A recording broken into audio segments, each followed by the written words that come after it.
Thank you, everyone, for joining us. It really is a pleasure to welcome Michael and his team here today. We've been wanting to do this for quite some time, so we're very pleased to be together. Today, we've had a bit of a brief tour above ground, and soon we're going to go underground and see all the wonders that is Churchill Falls. We've had a working lunch where we're talking about next steps, and just really looking forward to getting everything or continuing everything down the path of getting the definitive agreements concluded.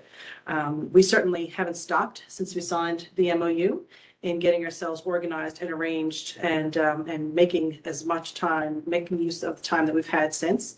A lot of momentum being built, and I think it's even strengthening even following the lunch we had just then. We've got a lot of work to do. There'll be some folks, I think, seeing people and activity in and around Labrador this year. It's going to be pretty exciting. And we're really pleased to be starting this, continue with a new and strengthening relationship between the utilities and certainly as well between the provinces. So really pleased to have Michael and team here today. Thanks, Jennifer. We're very glad to be here today to continue the work that we've been doing on this important new agreement between Newfoundland and Labrador Hydro and ourselves at Hydro-Québec. We had a good discussion earlier today on advancing on the definitive agreements, on the work that we're both doing with respect to collaboration with First Nations, on some planning work that we need to do for regulatory approvals. So all that's moving along. Certainly, I think I speak for both of us, Jennifer, when I say that this agreement opens really a new chapter, a much better balanced, more collaborative chapter in the history between Newfoundland and Labrador and between Quebec. In our view, this is very much a balanced deal. And frankly, to be honest, my opinion, this deal's never been more important. This is a time where Canada is under serious threat. This is a time of great economic turbulence. It's a time when Canadians need to work together to build for the future, a time for us to invest in our strengths, the things that will keep us an even more prosperous country going forward. And energy, electricity, is certainly one of them. And that's really what this deal is all about. It's about building now to secure Canada's energy future, secure our autonomy and our strength. And it's a time, I think, also to demonstrate that here in Canada, we can do big things because that's really what this is all about. So I'm very much looking forward to getting on with the challenge that is ahead of us. Et maintenant, brièvement, juste quelques mots en français. Donc, selon nous, à Hydro-Québec, cette entente n'a jamais été plus importante. Actuellement, le Canada est menacé. Nous vivons une ère de grande turbulence économique, une période dans laquelle les Canadiens ont besoin de travailler ensemble pour bâtir l'avenir. Et cette entente est un exemple de Terre-Neuve et Labrador et le Québec, nous travaillons ensemble. C'est le temps d'investir dans nos forces, celles qui vont contribuer à la richesse collective. Et l'énergie est certainement une de ces forces. C'est l'essence de cette entente. Bâtir maintenant pour sécuriser l'avenir énergétique du Canada, notre autonomie et notre force. Donc, également, c'est le moment de montrer que nous pouvons faire de grandes choses. C'est ce que fait cette entente. Et donc, j'ai hâte de poursuivre le défi qui est devant nous. Et maintenant, à vos questions, over to you for whatever questions. Thank you. We will now move on to questions. Again, I will invite you in order of registration to unmute when it's your turn to ask a question. The order is in the chat box. You will then have an opportunity to ask a follow-up question. If you do not have a question, I'll move to the next journalist. If time permits, we'll begin a second round.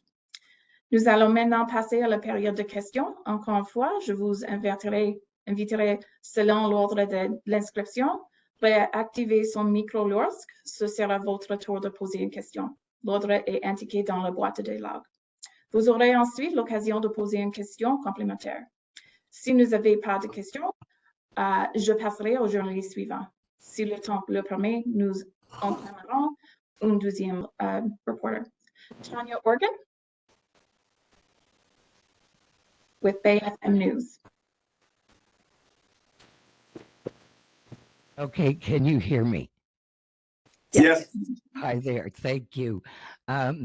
Just wondering, and this question may be a little too early at this point, but do you have any anticipation as to when you expect this deal may be complete?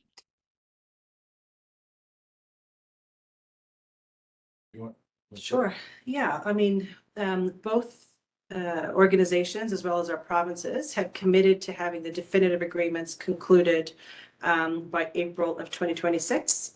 It's a tall order, but we're committed to doing it in conjunction with our respective governments. And if we can get it done even sooner, even better. Yeah, I agree with that. I think, our view on this is we're both getting on with it.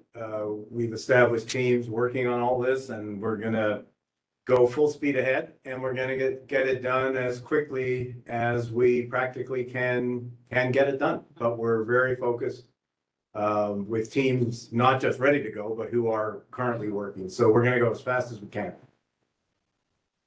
That sounds great. One other question I think I'd like to ask at this point is the fact that, we are constantly being threatened about U.S. tariffs. Did that have a big role to play in this, to try to get it as expeditious as possible?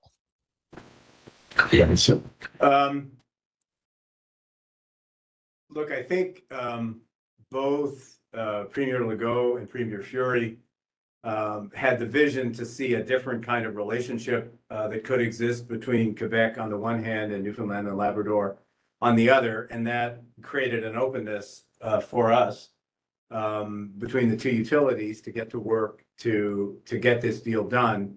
And you saw the product of that in the pretty detailed memorandum of understanding that the two premiers announced in December. I would say now, given everything that's happened and the seriousness of the threats and the importance of Canada taking charge of our future, of Canada taking the actions that we need to take in the face of the threats that are coming from Washington, that certainly, and I don't want to speak for Jennifer here, but certainly in our minds at Hydro-Québec, that is giving us a strengthened sense of urgency to get this done as quickly as we can. This is, as I said a few moments ago, this is certainly in my mind, an example of the kind of cooperation on an east-west basis that we need to be pursuing in Canada. This is an example of a big project that can move the dial in a serious way with respect to a critical issue, which is the development of clean electricity, which will be an important part of Canada's future prosperity. These kinds of deals are the kinds of things that Canada needs to do now, and we need to do them as quickly as we can. So from our side, do we have a redoubled sense of urgency? Yes, we do, and that's why I think we both said a minute ago that we're going to try to move as quickly as we practically can. Just to add a little, the resources that are going to be both continued to be utilized as well as further developed always made sense to work together. But we both have had relationships outside of our national borders. But this deal, forgetting what's going on right now, just proved that within our provincial borders, it made a lot more sense.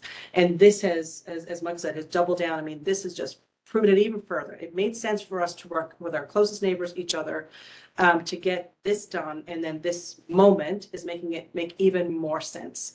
And I think we're going to see benefits in Atlantic Canada and perhaps, drifting in Ontario. So this is going to benefit more than just our provinces, this can and indeed should certainly benefit the rest of Canada. Us as well. So next we'll move on to Patrick Butler, also with Radio Canada. Hello, can you hear me? Yes. Okay, great. I'm going to ask my question in French, but Mr. Sabia, I'd appreciate an answer in French. Yeah, I'm going to ask my question in English, sorry, but I'd like an answer in French from you, if you don't mind, Mr. Sabia. I'm just curious about the timing of this visit, and we haven't seen press conferences like this in the past where the two of you have come together, while you're still in the I guess, the negotiating process. So can you speak to why you chose to do this today, and I guess why you wanted to give this update? So do you want me to just respond just in French or in English and French?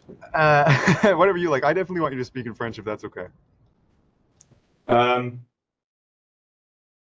Donc, l'objectif aujourd'hui, évidemment, nous avons un processus maintenant qui est bien établi pour essentiellement pour faire le travail nécessaire pour rendre une entente de principe une entente définitive. Et donc, Jennifer et moi et nos équipes respectives, nous avons travaillé ensemble depuis l'annonce en décembre pour établir le processus. Et donc, étant donné le progrès que nous avons fait jusqu'à date, nous avons choisi ce moment de nous asseoir ensemble pour échanger sur essentiellement une mise à jour de nos équipes sur le progrès que nous sommes en train de faire. Également, c'est une occasion pour nous de mieux comprendre les opérations Churchill Falls, qui est évidemment une partie importante de cette entente. Donc, je pense que vous allez voir dans l'avenir, ce n'est pas la dernière fois que Jennifer et moi, que nous allons nous asseoir ensemble. Nous avons beaucoup de travail à faire, mais de temps en temps, nous allons nous rencontrer pour échanger et de temps en temps, peut-être, nous aurons d'autres conférences de presse. Patrick, I don't mind jumping in English if that's good with you. Yeah, please. We signed a new energy partnership, and that, doesn't start with the signing of the definitive agreement. I mean, that starts right away. And really, we worked a lot in our relationship even during the MOU process. And it's clear that the more we understand each other, we understand the opportunities together. So, of course, it makes sense for us to be together as much as possible. And seeing us together is, I think, certainly for our province, one of the most important things for people to see. And you would certainly, if you were to go here and into the control room at Churchill Falls, you would hear that the teams work really well together. I think the folks in Hydro-Québec would say they work well together. It's when people like us sometimes get in the middle of things that things can go a little tangling. So us working on our relationship, and then those senior folks working on our relationship together is, I think, the best thing to set us up for success, which, as we've been saying from the beginning of this MOU, this will benefit both provinces significantly. And so, us spending more time together, having, Michael here in the community, and hopefully, much in a broader community in the future is really, really important to getting the best agreements possible that benefit both provinces as much as possible. And it's absolutely, I think, one of the key measures of success or key opportunities for success into the future. Eh bien, essentiellement, nous sommes en train de bâtir un partenariat avec un esprit de partenariat. Et donc, une des meilleures choses qu'on puisse faire dans les circonstances est de passer du temps ensemble, parce que ça, c'est une façon de créer cet esprit de partenariat. Essentiellement, ça, c'est notre objectif. Thank you. I have another question about, this is a very long agreement, 50 years, and there has been a lot of conversations about climate change, which we're already seeing, drought conditions in Labrador, for instance, Hydro-Québec's latest results, being lower profits due to lower water levels, lower rainfall, higher temperatures.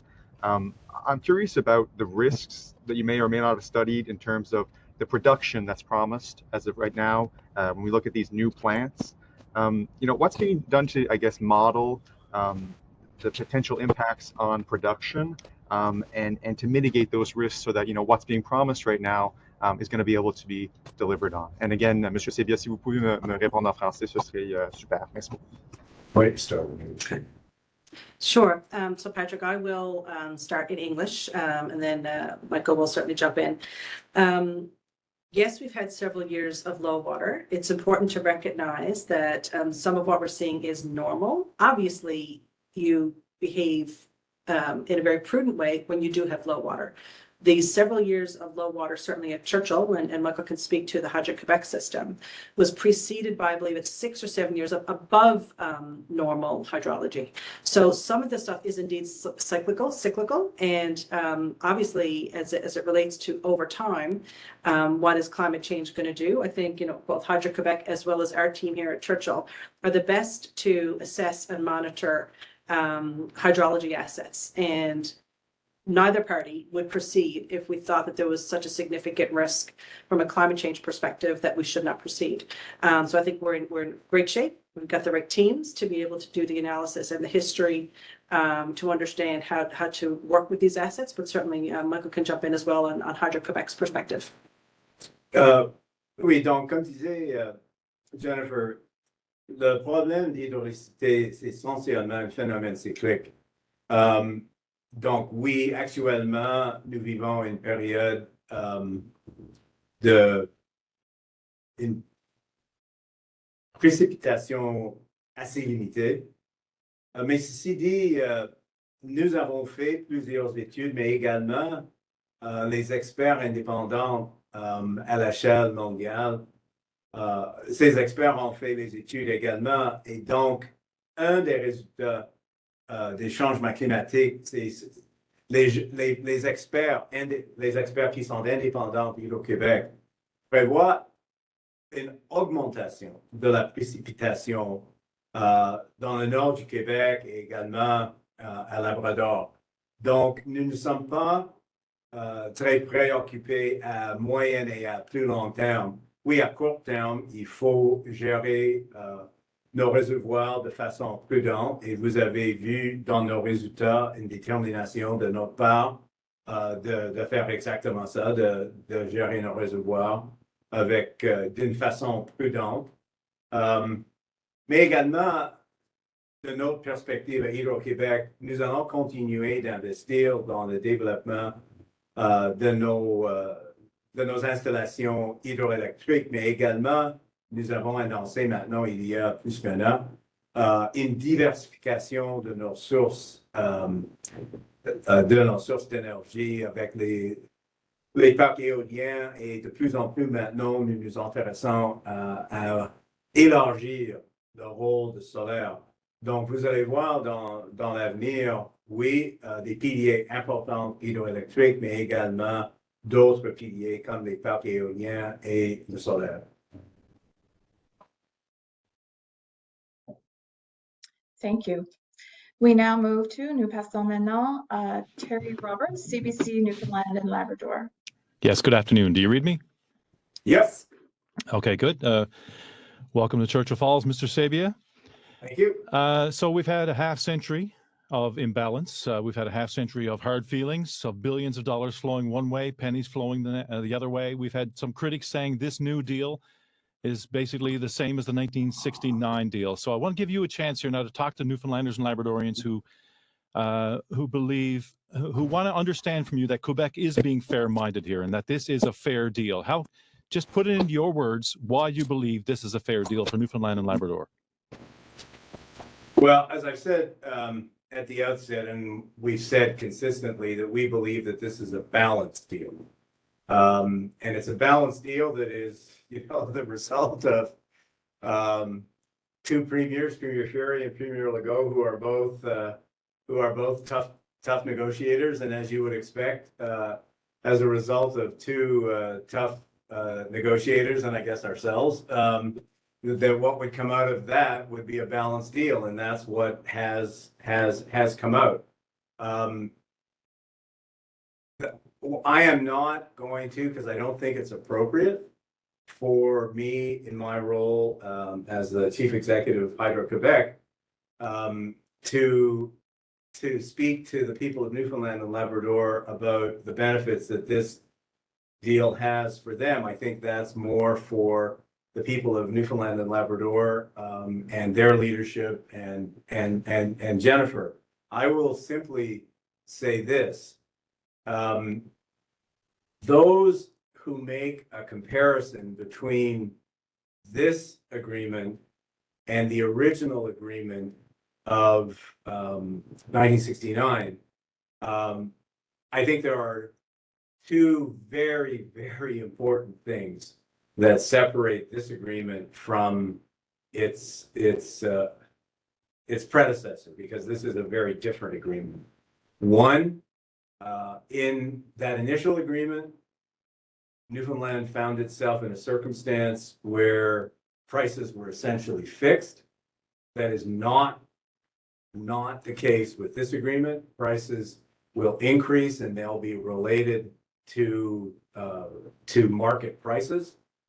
So prices increase over time, number one. And number two, Newfoundland has access to a growing pool of energy. So if the old, and to be completely honest with you, I think unbalanced and probably unfair agreement of the past, those days are coming to an end, and they will be replaced by a deal that, in my opinion and in our opinion, is a balanced deal that offers much greater flexibility to Newfoundland and Labrador Hydro, in flexibility in terms of both price and access to substantial quantities of new energy, which can be used to support the economic development of Newfoundland and Labrador.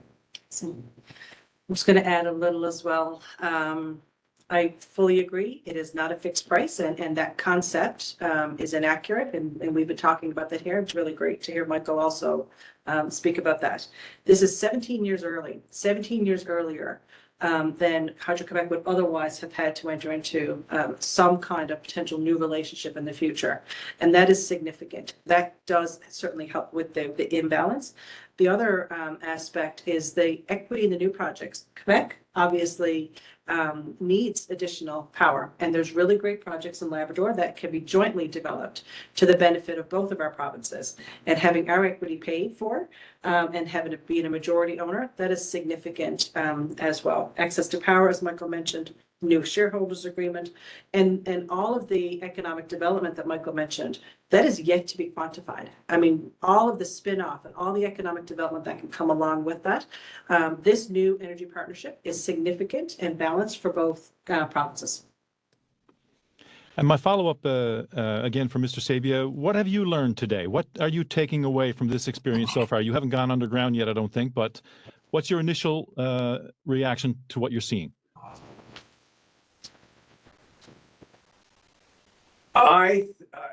I'll say two things. I'll say two things. First, you cannot be here and not be impressed by the scale of what has been done here. Now, I want to separate my admiration for the engineering and the very effective management of these assets that have been built here. Separate those from the agreement under which they were built. That agreement, as I've said before, that belongs, that's part of history. This agreement marks a clean break with that history, but you have to just admire the scale of what is done here. That's number one.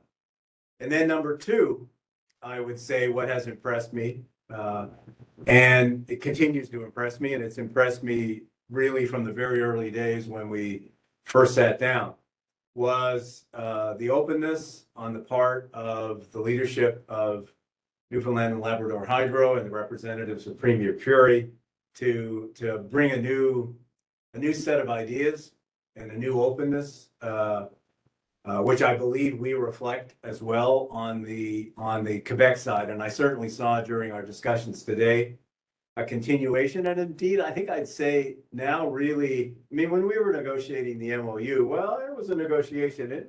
Time to time, it was a pretty tough negotiation. There was a lot at stake. So there were some moments, but now I see more and more the emergence of something I said a minute ago, of a sense of partnership, of a sense, a shared sense of ownership and a willingness to make this happen. So on the one hand, from an engineering point of view, you just have to admire the scale. But then in terms of the future, I just think the evolution of the relationship between our two provinces and the two organizations, which I think bodes very well for the future. Thank you. Ensuite, nous avons Hélène Baril, La Presse. Bonjour, Alain. Bonjour, est-ce que vous m'entendez? Oui. Bon, est-ce que vous êtes content de ce que vous avez vu sur le terrain, des progrès qui ont été réalisés depuis que l'annonce a été faite de l'entente?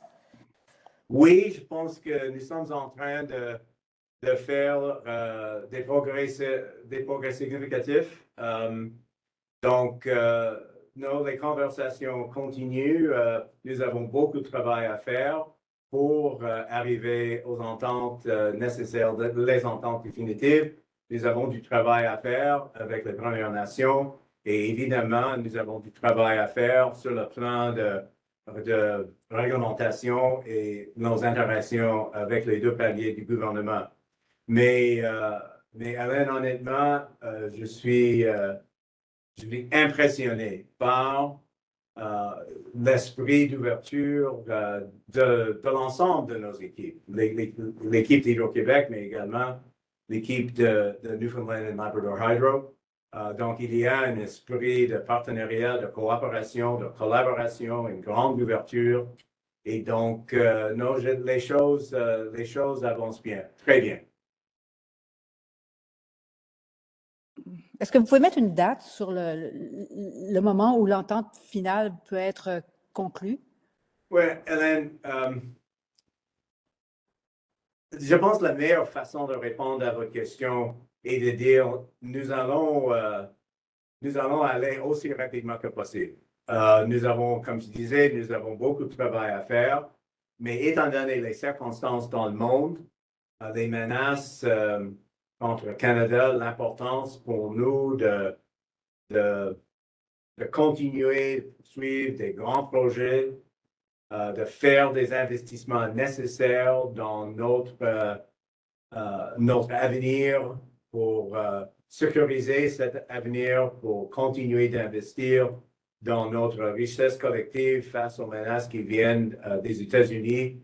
Je pense que nous avons un objectif partagé entre Newfoundland et Terre-Neuve et Labrador et nous-mêmes d'arriver aux ententes nécessaires aussi rapidement que possible. OK, je ne peux pas m'empêcher de vous demander, à l'Ontario, Doug Ford vient de mettre une taxe sur l'électricité exportée aux États-Unis. Est-ce que vous avez envie de faire la même chose? Donc, j'ai déjà dit publiquement, Hélène, que point de vue Hydro-Québec, nous sommes en train de considérer l'ensemble de nos contraintes et le gouvernement, le Premier ministre, il a récemment dit que toutes les options sont sur la table dans le contexte de la réaction du gouvernement du Québec aux les menaces et la réalité des tarifs qui viennent de Washington. Donc, oui. Merci. Merci, Thank Alain. you. Next, we'll move to Brian Callahan with VOCM News. Thank you, Jill. Can everybody hear me there? Yes. Okay. Thank you for the availability. I would like to ask, I guess, both. Well, Mr. Sabia, if I may begin with you. Of course, in the midst of this deal and the signing of the MOU, the fanfare with Premier Legault and Premier Fury here in St. John's, a very short time after that, our Premier resigned. And I'm wondering, and he has plans to resign, of course, he's stepping down. I'm wondering if that surprised you, and given the kind things you've said about the relationship, Mr. Legault and Mr. Fury, and their work toward getting this deal, have you any concerns with the shepherding of this project into the future? Well, my short answer to your last sentence is no, with an exclamation point after the word no. But let me also say that I'm speaking for personally here. I think for a number of years, Premier Fury has played a very meaningful role in trying to unite Canada. And as I said earlier, he had, as did Premier Legault, had a vision of a different relationship between Quebec and Newfoundland and Labrador. And this deal, and his openness and Premier Legault's openness to doing this deal, is very much reflected. Their openness to that new vision is very much reflected in this deal. I'd also say, and I have some of the scars to prove it, that Premier Fury is a very good, very tough negotiator. And as I said earlier, that's why I think this deal is as well balanced as it is. So I think it's safe to say that given the magnitude of his personal contribution to the country, I think we're all sorry to see Premier Fury go. But that's his decision. He wants to go back to the operating room where he can serve the people of Newfoundland and Labrador in a different way. But we have a very high degree of admiration for him. But he has taken his decisions. And as I said at the very beginning of my response, this transaction is on track, full speed ahead, and it'll be delivered. My last question, I guess, is on the dynamics south of the border right now. You hear every corporation, anyone that has an interest in anything being traded across the border, sent back and forth, have a lot of trepidation about the future. They talk about being unable to plan for months, let alone years in advance. I'm wondering, for obvious reasons, what the discussions have been inside Hydro-Québec, and even as these negotiations continue, as to whether or not plans have changed, or if you see a different role for the power that will be coming out of Churchill Falls in the years to come. You want me to start? You want to shoot? Yeah, go ahead. Look, as I said earlier, there's no change other than on our side, perhaps a stepped up sense of urgency with respect to getting this done, because this agreement is, in my opinion, a powerful example of exactly the kinds of things that we in Canada now need to do. That we need to step up, launch big ideas, secure our future as an independent, prosperous country, not succumbing to the threats, the unfounded threats that come from Washington. So if anything, I would say what has happened recently in the United States does nothing but enhance our resolve to make this agreement a reality, because for now, it's the single best way we can contribute to the future of a prosperous Canada. And Brian, just to add, when I think about the usage of both the existing facility and the new developments long into the future, certainly as we were going through the negotiations, we made sure we were well equipped with understanding what Hydro-Québec's needs were long into the future. And they have a lot to do. They have got a lot of big plans to do. And the projects, both the existing facility and the projects are one thing. And I'm not going to minimize everything they have to do, but it is really the best opportunities possible for Quebec to meet its own domestic needs. So while, again, I shouldn't be speaking for Hydro-Québec, and I don't mean to, but Okay, feel free. Okay. Feel free. I'll do that. But, you know, when I think about the tariff threats as it relates to cross-border opportunities, I would suggest that Quebec likely needs a lot of this just for domestic opportunities.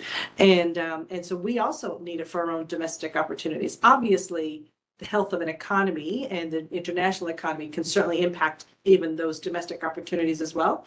But there's a lot of electrification happening in the world, and that's not going to change with with this president. So we are in a bump in the road with regards to what's going on across the border and internationally.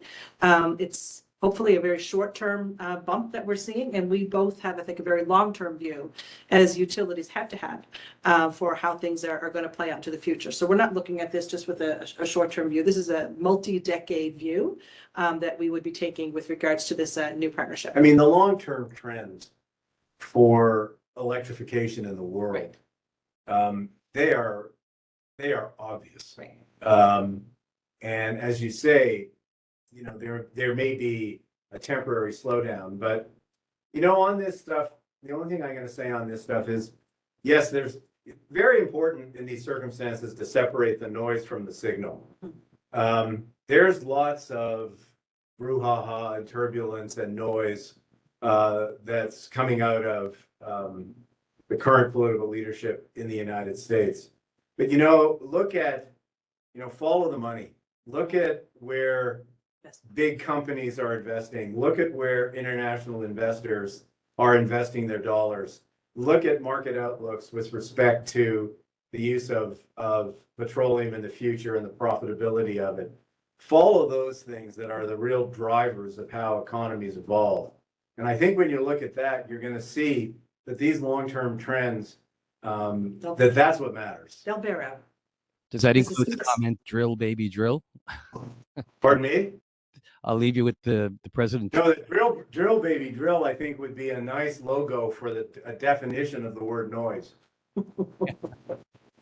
Thank you, Brian. We will keep going today. We have 3 reporters still awaiting questions, so we will keep going so they have an opportunity to answer questions. So next we have Sarah Smelly, Canadian Press. Hi there. You can hear me okay? Yes. Certainly can. So under this MOU, Hydro-Québec will start paying new prices, and they start they start at 1.63 and work their way up to, approximately market value around 2041. Why won't you pay market rates for the power right from the beginning of this deal? Well, I think one of the things that we're doing in this deal is replacing an excessively low rate that is not a fair rate. And we are increasing that over time, and it does escalate pretty quickly. And we're doing that, as Jennifer mentioned earlier, we're doing that 16 years early. So that provides a substantial increase, let me put it that way, a substantial increase in the payments coming from Hydro-Québec into Newfoundland and Labrador Hydro. And, relative to what they are today, that's, in terms of our total payments, that's something on the order of a 10-fold increase right off the bat. And then it steps up from there.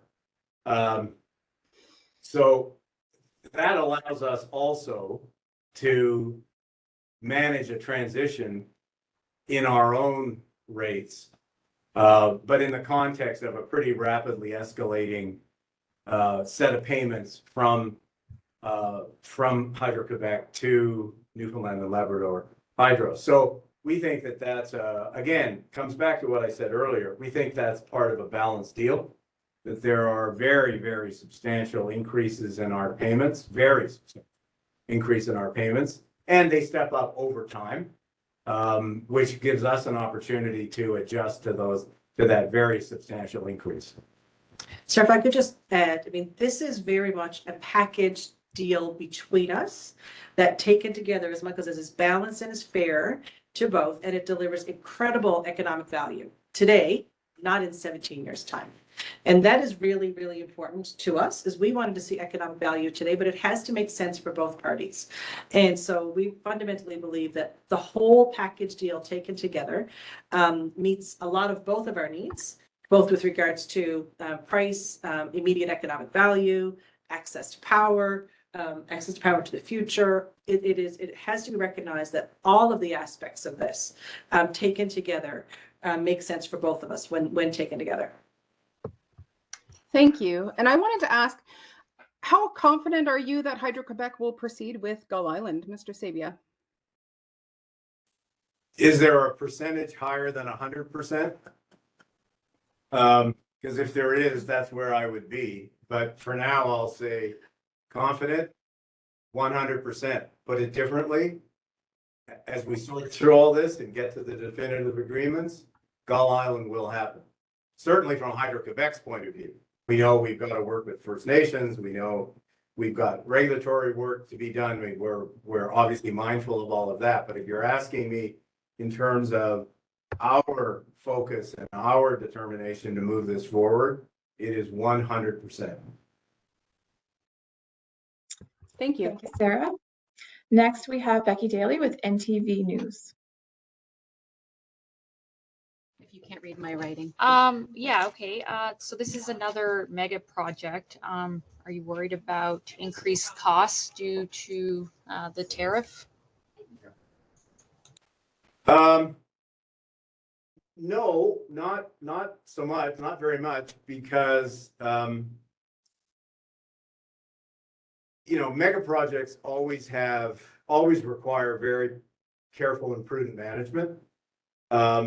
So a couple of points here. First, if you look at Hydro-Québec's track record, our recent delivery of La Romaine complex in 22, which was finished in 22, and East Main before La Romaine, about 8 or 9 years before. Our track record of being able to deliver projects in a manner very closely aligned with budgets and timetables, et cetera, that track record's pretty good.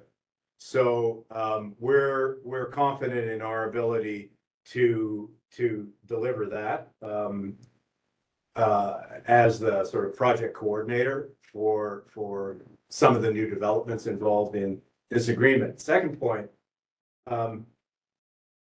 we don't typically, and for these projects, don't believe that there will be a substantial amount of purchasing from the United States coming into these projects. Both turbine manufacturers, the manufacturers of the equipment, they are not really in the United States.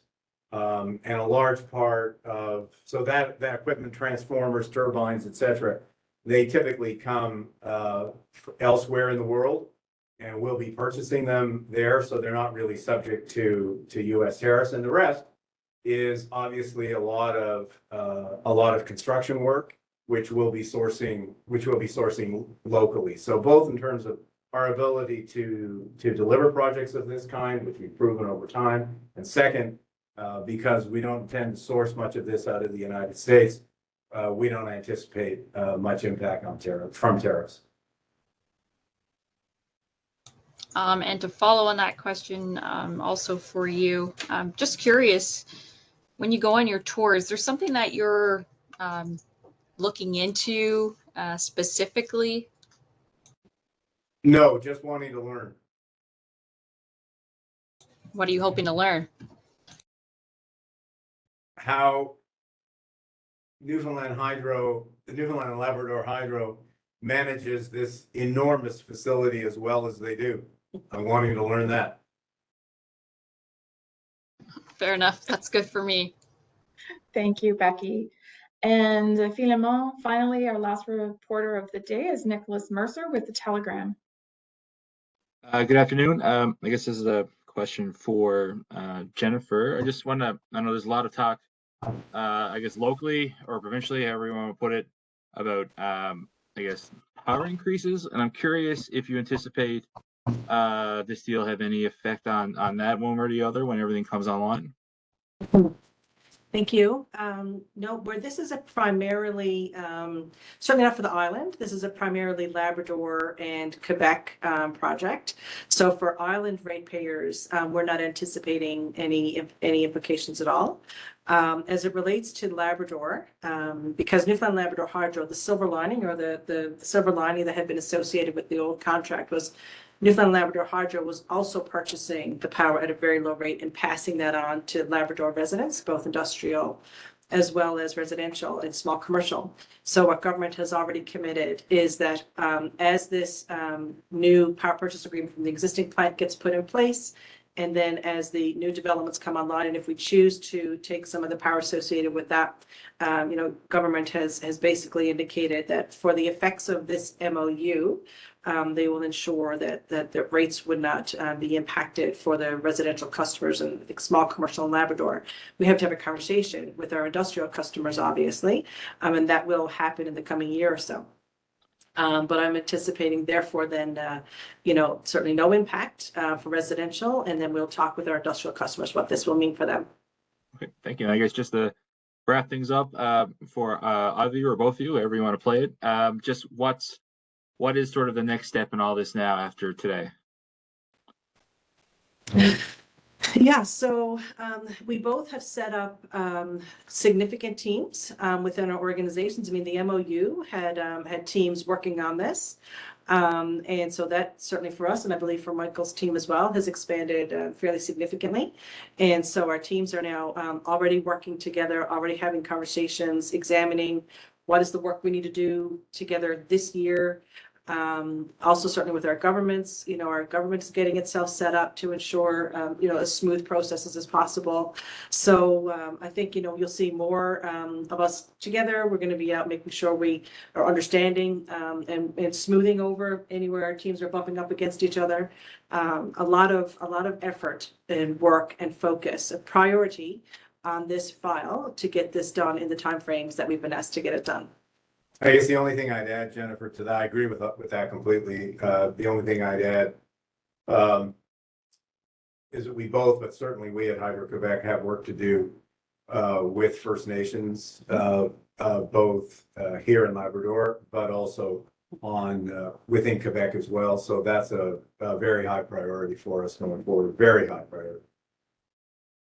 Thank you. Thank you, Nicholas. Well, thank you all for joining us today. Merci à tous d'avoir été des nôtres aujourd'hui. Also, we will share some photos from the visit following the call. Keep an eye out for those. Aussi, nous partagerons également quelques photos de la visite après l'appel. Restez à l'affût. We wish the teams visiting Churchill Falls today safe travels on the way home. Nous souhaitons aux équipes qui visitent Churchill Falls aujourd'hui un bon voyage de retour en toute sécurité. Thanks to the power couple. Thanks, Jill. Thanks to everyone. Thank you. Thank you, Jeff.